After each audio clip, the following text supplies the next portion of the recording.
In today's video, I'm going to teach you how to create a web page using Microsoft Word. You might usually think of Word as a tool for writing documents, but it can also be used to build simple web pages, which is really handy if you're more comfortable in Word than in traditional web editors. In this walkthrough, I'll guide you through the whole process, from setting up your document to saving it as a web page file you can open in a browser. First, open Microsoft Word on your computer. You can start with a blank document, which is usually the default option when Word launches.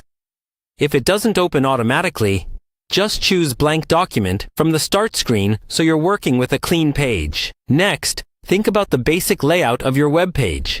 In most cases, you'll want a clear title at the top, followed by headings and body text, just like a simple website. Type your main page title on the first line, then highlight it and apply a heading style, such as Heading 1, from the Styles section on the Home tab. Using heading styles is important because web browsers and search engines rely on them to understand the structure of your page. Under your main title, add any subheadings and paragraphs you want.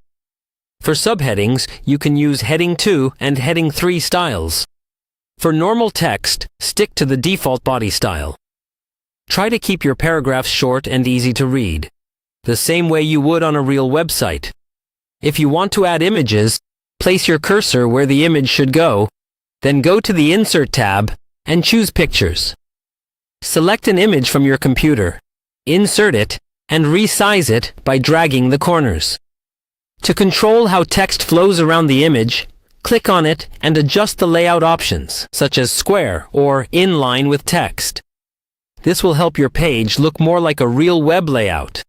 You can also add hyperlinks. Highlight the text you want to turn into a link, right-click, and choose Link or Hyperlink. Paste or type the web address and confirm. When this document becomes a web page, those links will be clickable in the browser. Once your content and formatting look good, it's time to save it as a web page. Go to File, then Save As. Choose a location on your computer, and in the Save As Type drop-down, select Web Page or Single File Web Page, depending on your version of Word. Give your file a clear name and click Save. Now you can open that saved file in any web browser to see your Word document displayed as a web page.